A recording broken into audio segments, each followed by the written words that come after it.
엄마가 말씀하시길 오빠 준비물로 산 크레용을 석 달도 못 넘기고 제가 다 써버렸다고 하셨어요. 어디든 그리려고 했고 그것 때문에 엄마에게 혼이 났던 기억도 많이 있습니다. 저는 이쁘게 그리는 걸 좋아했어요. 한겨울의 풍경도 제가 그리면 봄이 되었고 앙상한 나무도 제가 그리면 꽃이 피었죠. 있는 그대로 담기보단 더 이쁘고 더 멋있게 그리는 걸 좋아했습니다. 엄청 뿌듯했고요. 저에겐 4살 터울의 오빠가 하나 있습니다. 항상 공부도 잘하고 늘 우등생이었어요. 그런 오빠 덕분에 저는 편하게 그림도 배우고 제가 하고 싶은 것만 할 수 있었어요. 공부 쪽은 저희 부모님도 크게 기대하지 않으셨으니까요. 밀레니엄 소리가 온 세상에 도배가 되던 시기에 저는 대학교에 입학했습니다. 제가 원하던 미대에 진학하게 되었어요.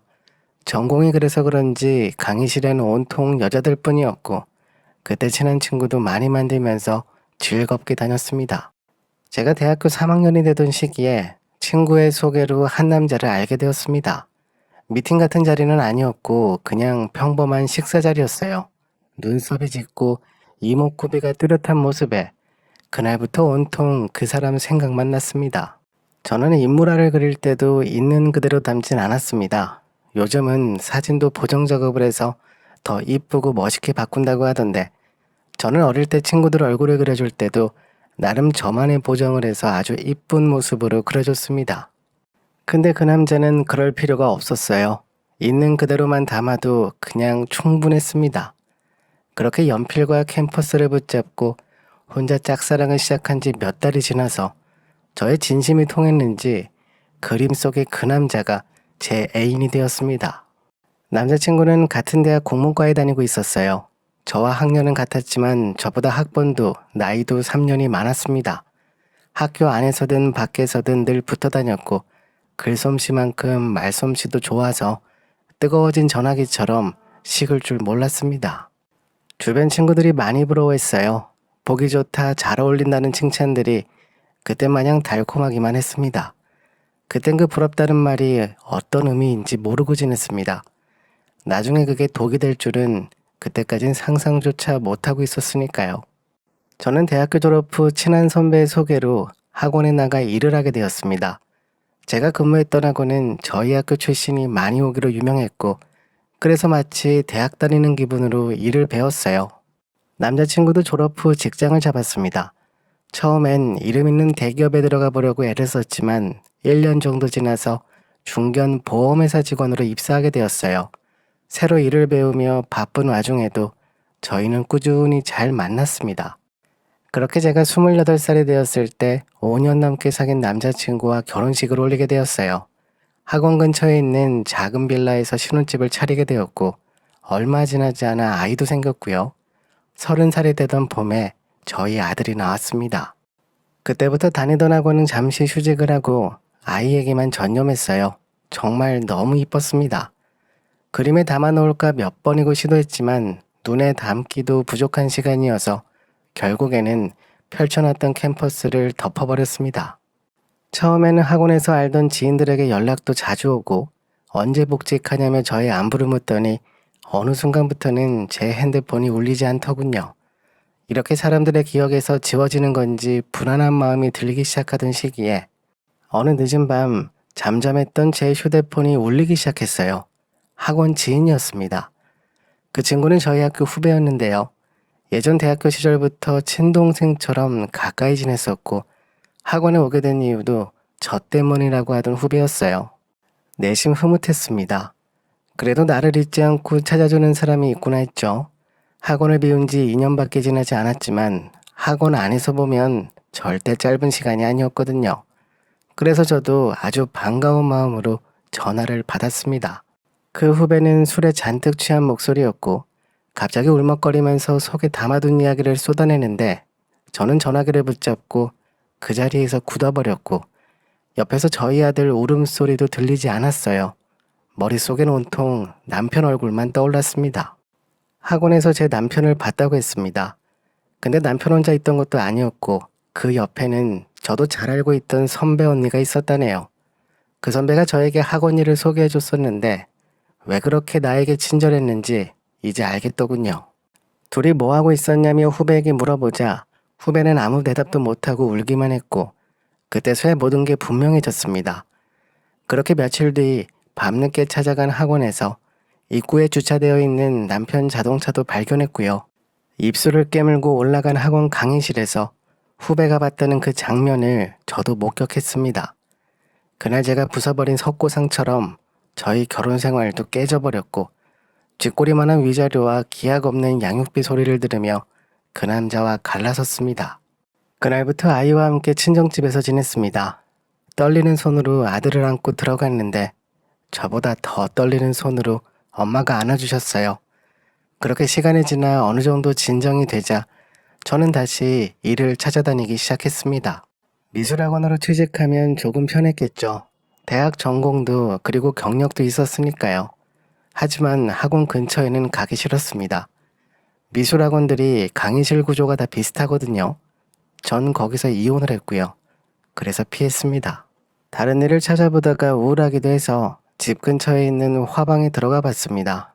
오랜만에 가서 그런지 사장님은 바뀐 것 같았는데 분위기는 예전 그대로였어요.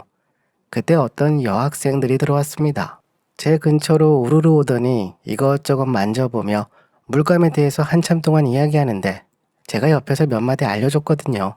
예전 제 모습을 보는 것 같기도 해서 함께 화방 안을 누비면서 골라주기도 했는데 화방에서 나가려고 하는데 갑자기 사장님이 저를 부르는 겁니다.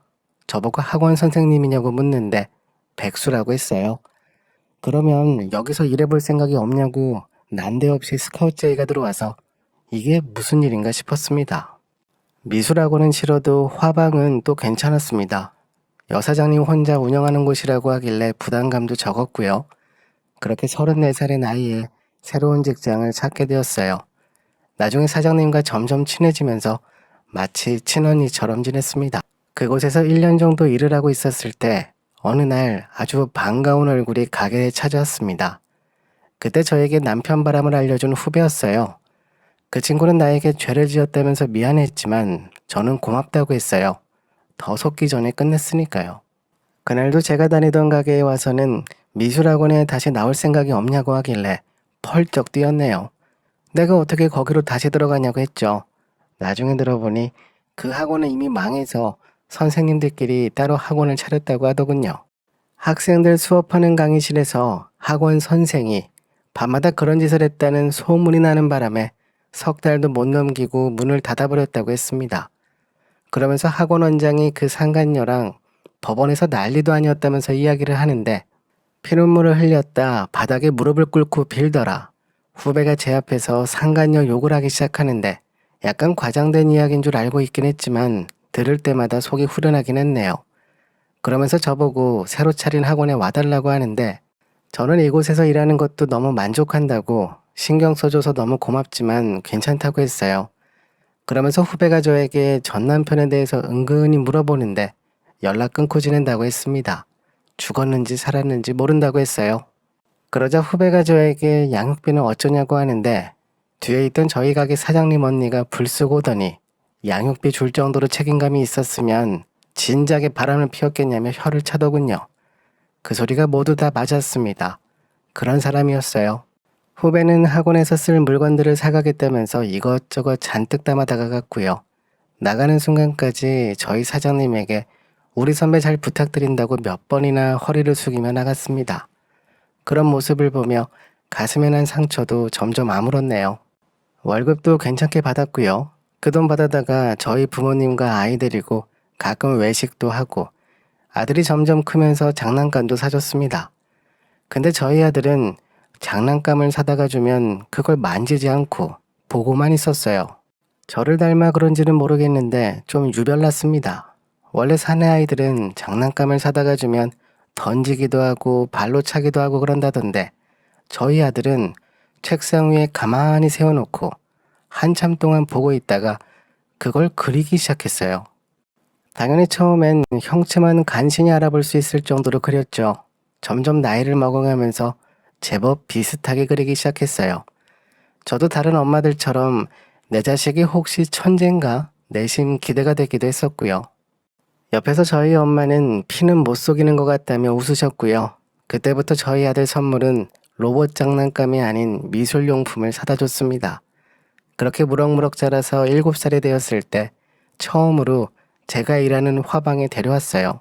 아들 생일도 다가오길래 선물 겸 화방에서 사고 싶은 걸 고르라고 할 생각으로 사장 언니에게도 미리 이야기를 해놓은 상태라 걱정 없이 데려왔습니다.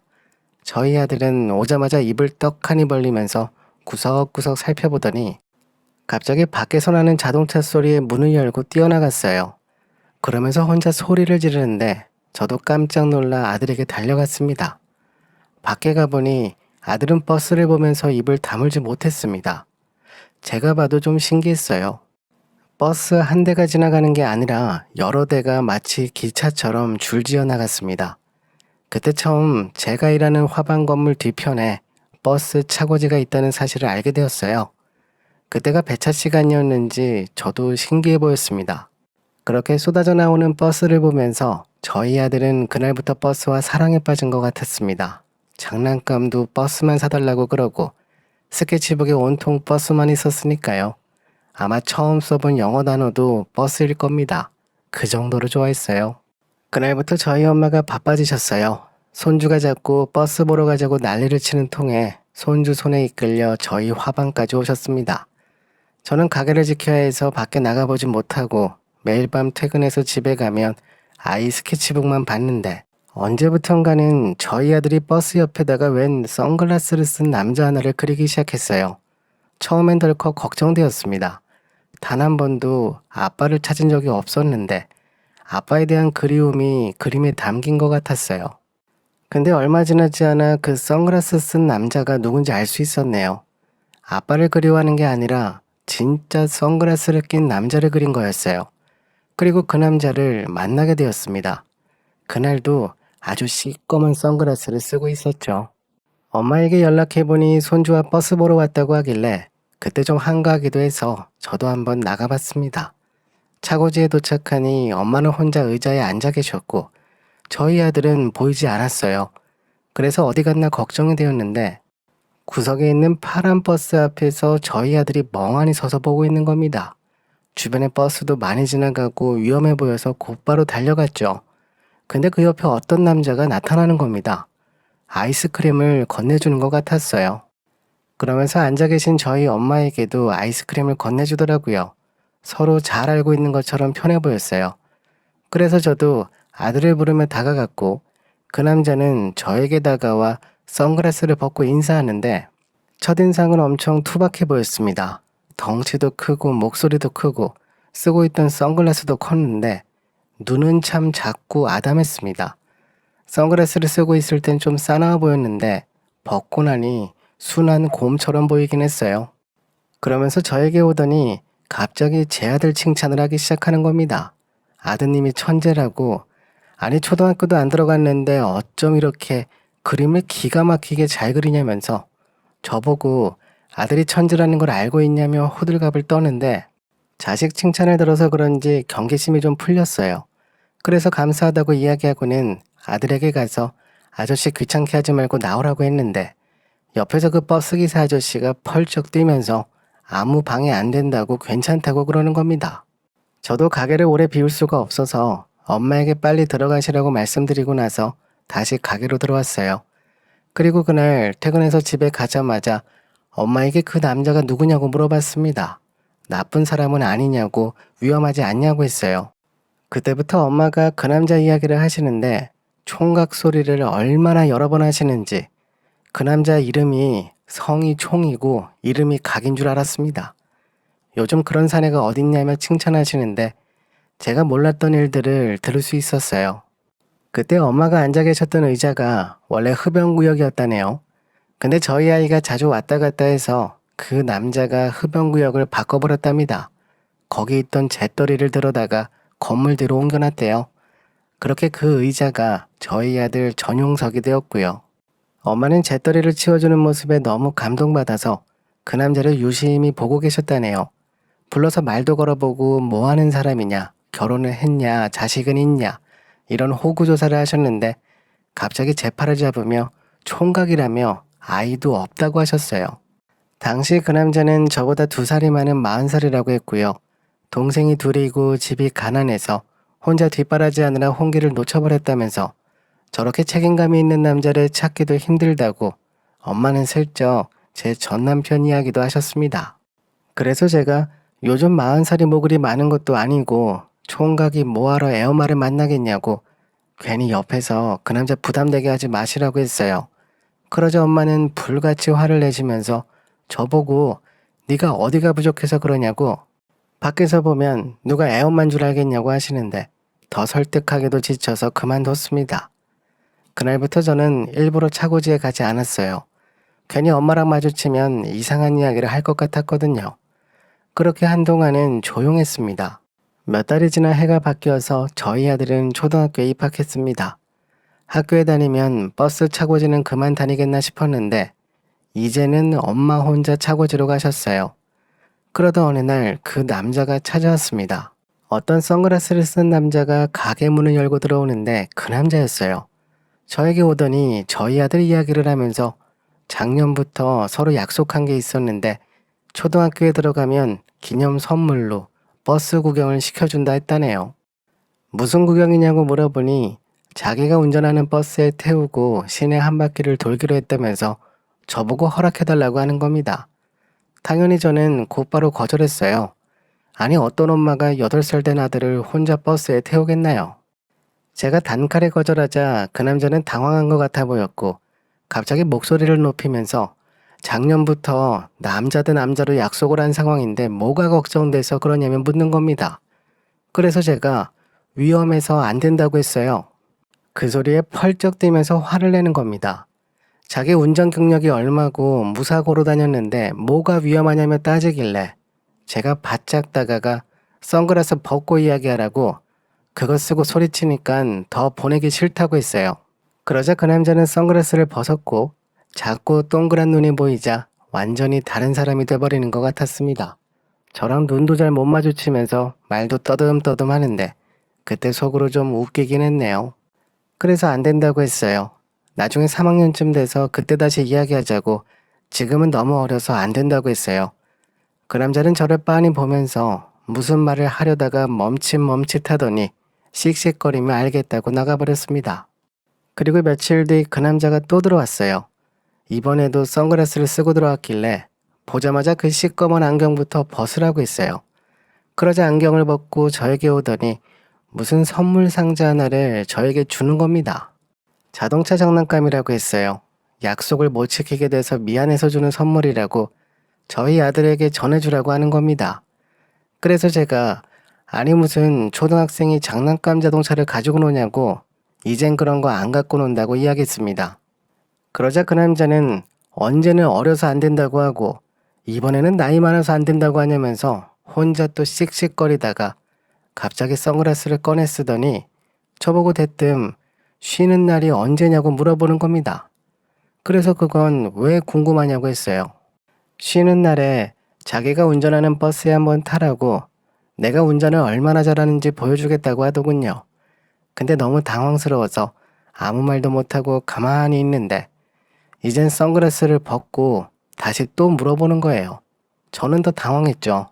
아무 말도 못하고 가만히 서 있는데 그때 뒤에 있던 사장 언니가 갑자기 나오더니 내일 쉬어요 내일. 내일 태우면 되겠네.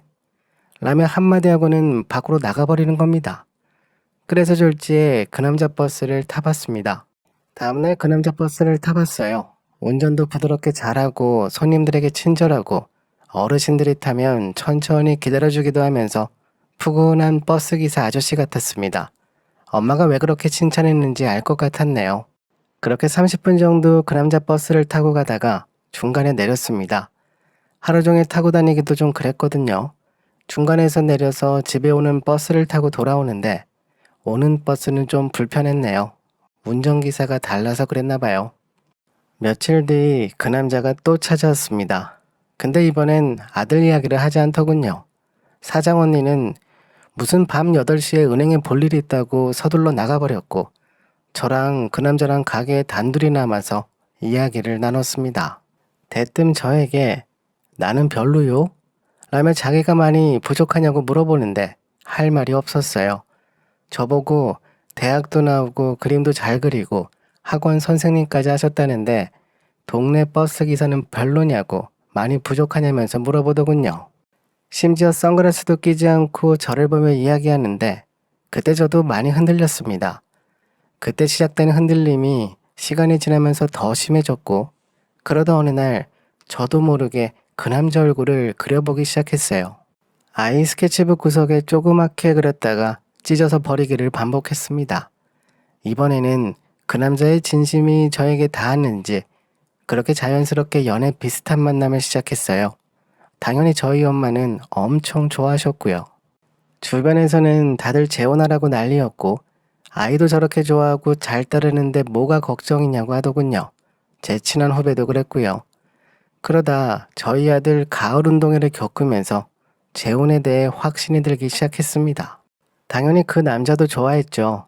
당장 혼인신고부터 하고 같이 지내면 안 되겠냐고 할 정도라 저도 알겠다고 그러자고 했고요. 재혼 준비를 하기 시작했어요.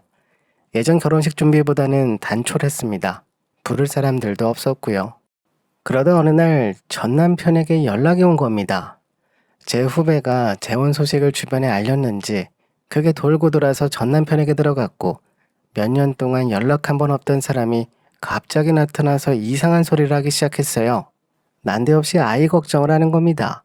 새아빠랑 어떻게 같이 살게 하냐고 나중에 둘이 아이가 생기면 우리 아들 찬밥 신세 만들 거 아니냐며 길길이 뛰는데 미친 사람 같았어요. 이제 와서 무슨 염치로 그런 소리를 하냐며 따졌는데 자기가 돈이 없어서 연락을 못했었지 그동안 소식은 다 전해 듣고 있었다고 하는 겁니다. 자기도 그때 이혼하고 여자 한 번 안 만나며 혼자 잘 살고 있는데 저보고 왜 먼저 재혼하냐며 그렇게 급했냐고 하는 겁니다. 다른 남자 만나서 살림 차릴 거면 그곳에 우리 아이는 못 데려간다며 막더군요. 그럴 거면 자기가 데려가 키우겠다고 하는 겁니다. 당연히 저는 안 된다고 했죠. 당신이 무슨 권리로 그런 소리를 하냐고 했습니다. 근데 그때부터 전 남편은 아이 주변을 맴돌면서 초등학교 앞에서 기다리기도 하고 만나서 맛있는 것도 사주면서 환심을 사기 시작했어요. 근데 정말 피는 못 속이는 건지 저희 아들도 싫어하는 눈치는 아니었습니다. 차라리 재혼을 없는 게 맞아 보였습니다. 재혼 때문에 아들을 뺏기는 것보단 그 편이 더 나았으니까요. 근데 또 곰 같은 그 사람을 만나면 제 마음이 또 흔들렸어요. 저 사람은 초혼인데 상처를 주긴 싫었습니다. 엄마는 무조건 재혼해야 한다고 아이는 나중에 다시 또 만나면 되는 거니 어차피 엄마에게 돌아오게 되어 있다고 걱정 말라고 하시는데 그런 엄마의 말도 너무 서운했습니다. 엄마가 딸을 생각하시듯 저는 아들만 생각했으니까요. 재혼 날짜가 코앞으로 다가오면서 갑자기 전 남편이 보이지 않기 시작했습니다. 그래서 역시나 책임감이 그 정도뿐이구나 하고 내심 안심했었죠. 그렇게 재혼까지 별 문제 없이 잘 마쳤고 신혼집으로 옮겼습니다. 신혼집 정리가 끝나갈 때쯤에 친정엄마가 저와 남편을 부르셨어요. 아이도 데려오라고 하셨습니다. 그렇게 친정집에 가보니 거기엔 전 남편이 앉아 있었고 그 옆에는 커다란 짐가방이 하나 놓여 있었어요. 저희 아들을 방학 동안만 전 남편에게 보내자고 엄마가 이야기했습니다. 무슨 소린가 했죠. 이렇게 계속 불쑥불쑥 나타나서 문제를 만들 거면 그냥 차라리 잠시 동안 둘이서 시간을 갖게 해주는 게 맞다고 하셨어요. 앞으로 이런 관계가 평생 이어지는 것도 모두가 힘든 일이니 그동안 밀린 아빠 노릇을 하게 해주자면서 짐가방도 그래서 가져다 놓으신 거라고 했어요. 그 말을 듣고 저는 폭발해버렸습니다. 무슨 소리냐고 했어요. 엄마는 저를 데리고 방으로 들어가시더니 보내는 게 맞다고 하시는 겁니다. 그래서 제가 이제 와서 왜 전 남편 편을 드시냐고 했어요. 그러자 엄마는 눈물을 흘리시면서 전 남편이 아니라 우리 강서방이 불쌍하다고 하셨습니다. 너는 결혼은 강서방이랑 했으면서 왜 강서방 생각은 안 하냐고 하시는데 순간 제 남편 모습이 스쳐 지나갔습니다. 그동안 제 머릿속에는 온통 아들 생각밖에 없었거든요. 제가 조용해지자 엄마는 계속 말씀하셨어요. 아이 입장에서도 엄마도 보고 아빠도 보고 그렇게 왔다 갔다 하며 지내는 게 좋지 않겠냐고. 9살이면 아주 어린 나이도 아니니 무슨 일 생기면 엄마한테 연락하고 그러면 되지. 아직까지 갓난아이인 줄 아냐고 하시더군요. 그렇게 이야기를 마치고 방으로 나오자 거실 한편엔 제 남편이 앉아 있었습니다. 어깨가 축 처져 있는데 많은 생각이 지나갔네요. 그래서 아들에게 물어보니 아빠랑 지내는 것도 좋다고 하길래 그날 짐을 싸서 전 남편에게 보냈습니다. 제 손으로 보냈지만 그땐 왜 그렇게 뺏기는 기분이 드는지 그날 밤새도록 울었습니다. 근데 아들이 없으니까 남편이 없는 거랑은 차원이 달랐습니다. 재혼을 너무 서둘렀나 싶기도 하고 이래서 사람들이 재혼을 망설이는구나 싶었네요. 마음이 허공에 붕 뜬 기분이었으니까요. 일도 잡히지 않고 입맛도 없었습니다. 방학이 빨리 끝나기만을 기다렸네요. 그날도 남편 저녁을 차려주고 혼자 방에 들어가 아들 스케치북을 보고 있었어요. 그런데 갑자기 저희 집 초인종이 울리더니 저희 아들 목소리가 들리는 겁니다. 순간 환청을 듣는 건가 싶었는데 환청이든 귀신이든 달려나갔습니다. 문을 열자 저희 아들이 서 있었고 옆에는 커다란 짐가방도 놓여 있었어요. 전 남편이 여기까지 태워다 줬다고 했습니다.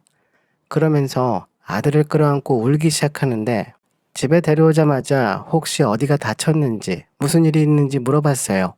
근데 아들은 아무 일 없었다고 웃으면서 이야기하는 겁니다. 근데 왜 갑자기 집에 왔냐고 물어보자 이제 엄마랑 지내라고 아빠가 그랬다네요.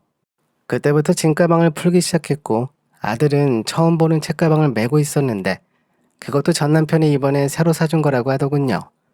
그래서 무슨 가방인가 싶어서 그 책가방을 열어봤어요. 근데 무언가 들어있었습니다. 돈다발이었습니다. 노란 봉투에 넣어서 들어있었는데 얼핏 봐도 큰 금액 같아 보였어요. 그래서 아들에게 이게 대체 뭐냐고 네가 넣어서 갖고 왔냐고 물어봤는데 아들은 전혀 모르는 눈치였어요. 곧바로 전 남편에게 연락했습니다. 가방에서 돈다발이 나왔는데 무슨 돈이냐고 했어요. 그러자 전 남편은 양육비 못 준 거라면서 그동안 미안했다고 하는 겁니다. 그래서 왜 갑자기 마음이 변한 거냐고 물어봤는데 전 남편은 한참 동안 망설이다가 가방에 있는 스케치북을 보면 알 거라면서 앞으로 근처에 얼씬되지 않을 거고 양육비도 최대한 보내주겠다고 하더니 자기 할 말만 하고 그냥 끊어버렸습니다. 그래서 책가방에 있는 스케치북을 열어보니 저희 아들이 그린 그림이 잔뜩 있었어요. 아마 아빠랑 지내면서 그림만 그린 것 같네요. 버스 그림도 있고 가족 그림도 있는데 할머니도 있고 엄마도 있고 뒤에 버스도 있는데 거기 그려진 남자는 항상 선글라스를 쓰고 있었습니다. 전 남편도 아마 그 그림을 보고 나서 많은 생각이 들었던 것 같네요. 한 달 동안 제가 힘들었던 만큼 전 남편도 혼자 소가리를 많이 했던 것 같습니다. 그렇게 원래대로 돌아왔네요. 아이가 돌아오고 나서 저희 친정엄마가 제일 좋아하셨어요. 친정엄마도 지난 한 달간 많이 후회하며 지내셨다고 합니다. 그렇게 다시 남편은 차고지러 가고 저는 화방에 나갔고요. 저희 아들은 아빠 따라 차고지러 갔습니다. 요즘 방학이라 아빠랑 붙어 다니네요.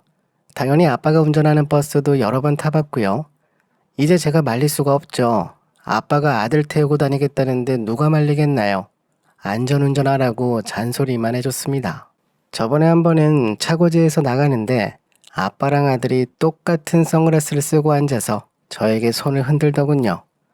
그래서 저도 조만간 선글라스 하나 큰 걸로 사야 될 것 같습니다. 저도 남편 버스에 같이 타보려고요. 이번에 제가 준비한 내용은 여기까지입니다. 남편분이 운전하시는 버스는 정말 안전할 것 같네요. 그 버스처럼 앞으로 편안하고 안전하게 행복한 가족이 되셨으면 좋겠습니다. 오늘도 저희 채널에 와주셔서 감사합니다. 지금까지 썰대표였습니다.